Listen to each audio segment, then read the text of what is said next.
Luana Belmondo, née Tenca le 18 mars 1971 à Rome, en Italie, est une femme imprégnée des cultures italiennes et françaises. Elle y a bâti une vie colorée, mais aussi emplie d'une profonde tristesse.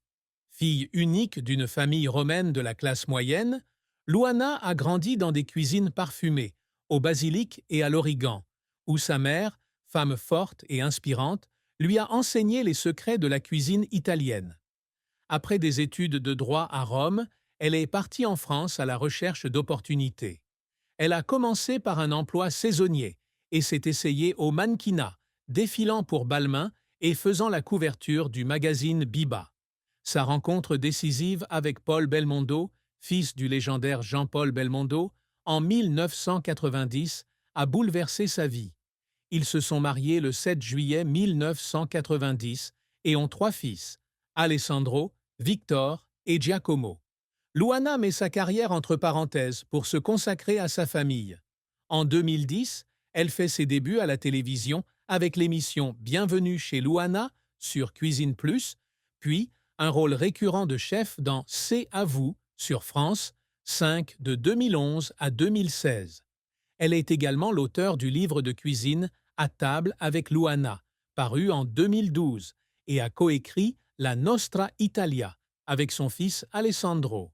À 54 ans en 2025, malgré sa séparation d'avec Paul Belmondo en 2024 après plus de 3 décennies de mariage, Luana continue de briller dans sa carrière culinaire et télévisuelle tout en étant une mère et une grand-mère dévouées.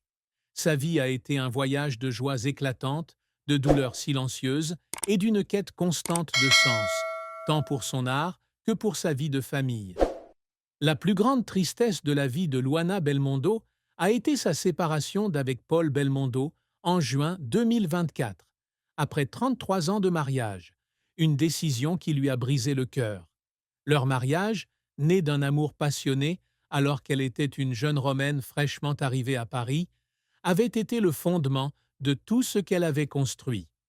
Luana raconta un jour que lorsqu'elle avait rencontré Paul par l'intermédiaire d'un ami commun, elle avait été attirée par sa sincérité et sa passion, lui qui était un pilote de Formule 1 passionné.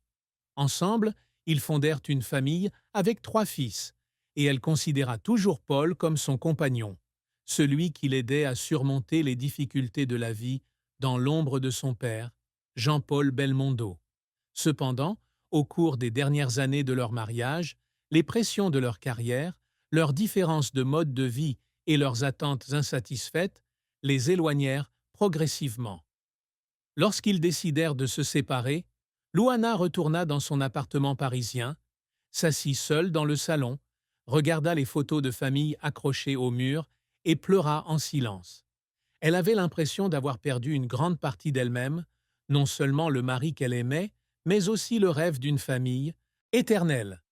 Elle se rendit seule au parc de la Villa Pamphilj à Rome, où elle avait l'habitude de se promener avec sa mère, et se tint sous les mimosas, ressentant la tristesse comme un vent froid. Bien que ses fils aient toujours été là pour la réconforter, la douleur de la séparation était toujours une cicatrice profonde, un rappel que même les choses les plus précieuses peuvent être brisées. La carrière de Luana Belmondo est une histoire inspirante de transformation, d'étudiante en droit à Rome à personnalité de la télévision française et auteur de livres de cuisine très appréciés. Arrivée en France à la fin des années 1980, elle s'essaie au mannequinat, participant à un défilé Balmain et faisant la couverture du magazine Biba, mais sa carrière est de courte durée. Après son mariage avec Paul Belmondo, elle consacre près de 2 décennies à sa maternité, élevant Alessandro, Victor et Giacomo, privilégiant la famille. En 2010, alors que ses enfants sont grands, une opportunité inattendue se présente lorsqu'elle rencontre un cadre de Canal+ lors d'un concert de Johnny Hallyday. C'est ainsi qu'elle crée l'émission Bienvenue chez Luana sur Cuisine Plus, où elle partage son amour de la cuisine italienne, des simples plats de pâtes au dessert élaborés, comme le tiramisu. L'émission conquiert rapidement les téléspectateurs par son style chaleureux et sincère. En 2011, présentée par son amie proche Laetitia Hallyday, Elle rejoint C'est à vous sur France 5, devenant une chef récurrente, proposant des recettes italiennes hautes en couleurs aux côtés de chefs comme Babette de Rosière. En 2012, elle publie À table avec Luana, un recueil de recettes italo-françaises salué par la critique. Elle coécrit ensuite avec son fils Alessandro La Nostra Italia, un livre célébrant la cuisine italienne et les voyages en famille. Cependant, sa carrière n'est pas sans heurts.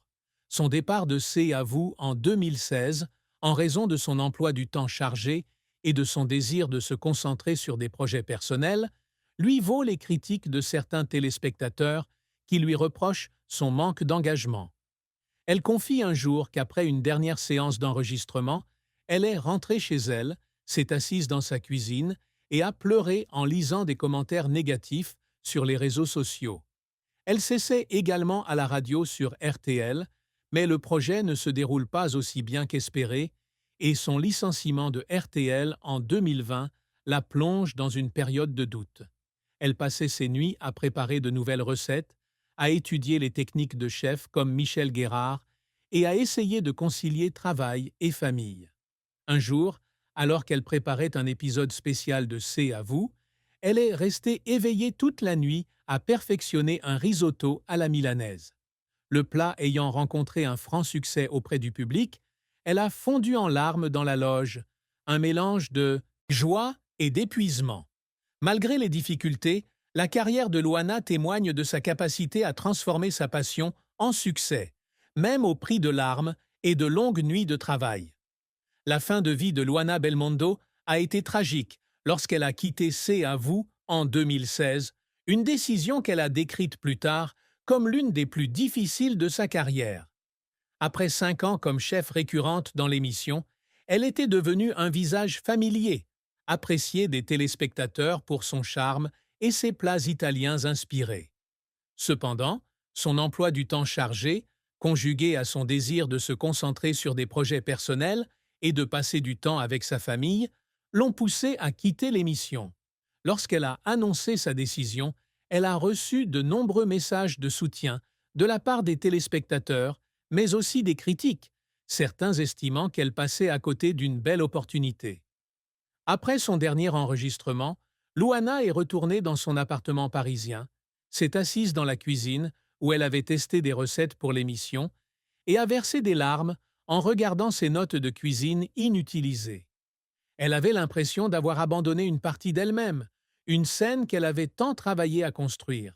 Elle roulait seule dans les rues de Paris, s'arrêtant au bord de la Seine, se demandant si elle avait pris la bonne décision. Cette période l'a plongée dans une profonde réflexion, confrontée à un sentiment de perte et de doute quant à son parcours professionnel. Bien qu'elle ait ensuite poursuivi d'autres projets, écrivant des livres et participant à des émissions comme Tous en cuisine, quitter C'est à vous a laissé une cicatrice dans son cœur, lui rappelant que même les meilleures décisions peuvent être source de tristesse.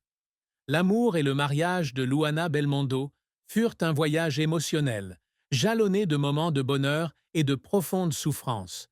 Leur rencontre avec Paul Belmondo à la fin des années 1980, par l'intermédiaire d'un ami commun, marqua le début d'un amour intense.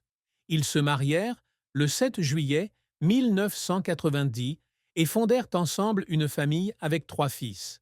Alessandro, né en 1991, Victor, né en 1993, et Giacomo, né en 1998.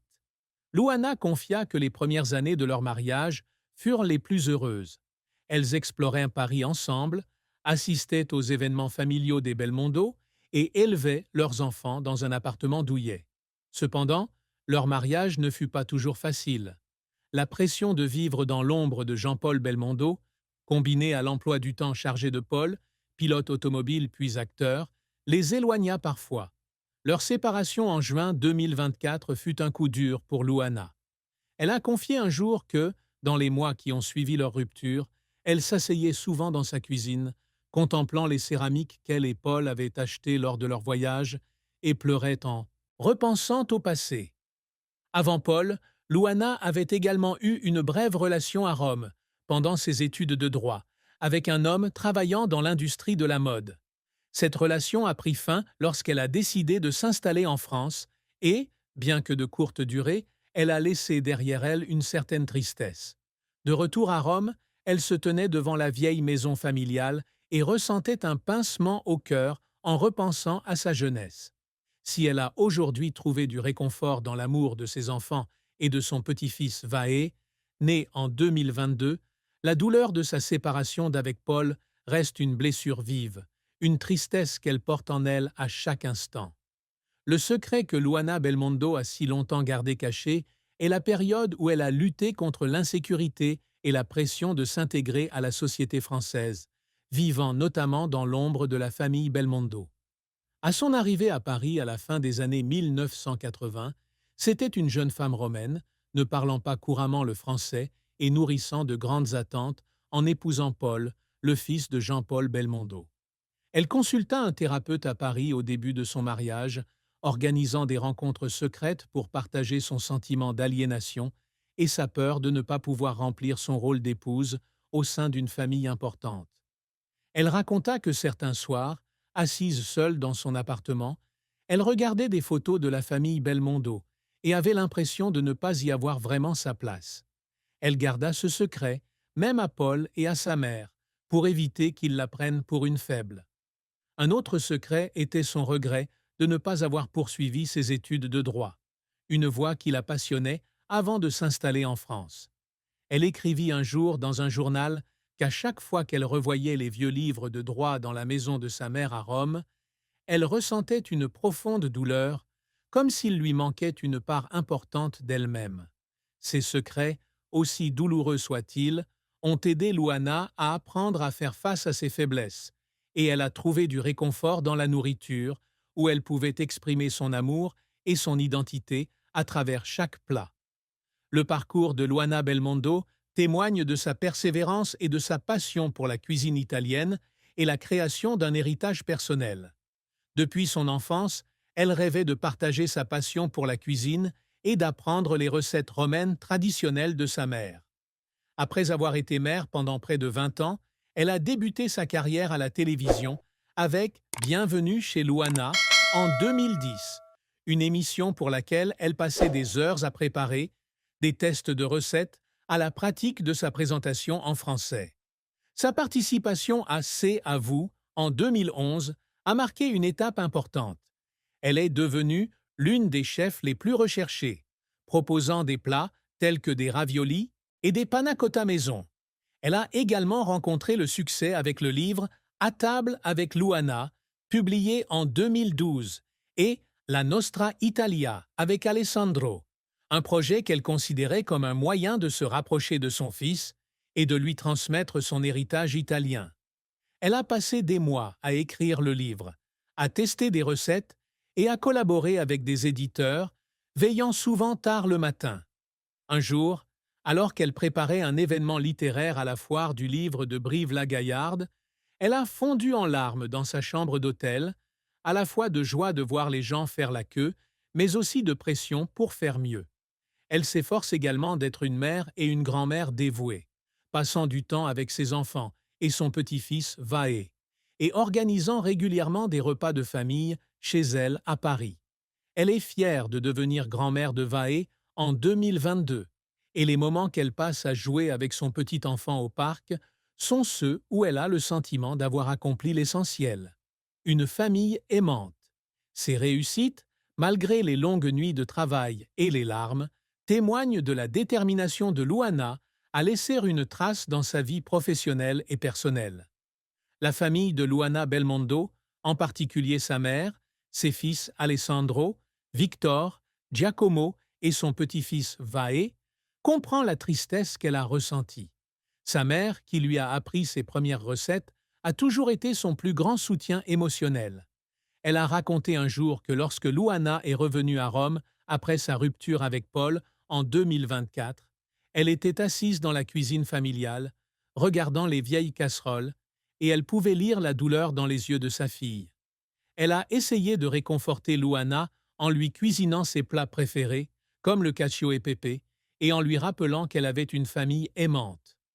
Alessandro, le fils aîné, a raconté que sa mère essayait de cacher sa tristesse pour protéger ses enfants. Mais il savait que chaque fois qu'elle mentionnait Paul ou Jean-Paul Belmondo, son regard devenait pensif.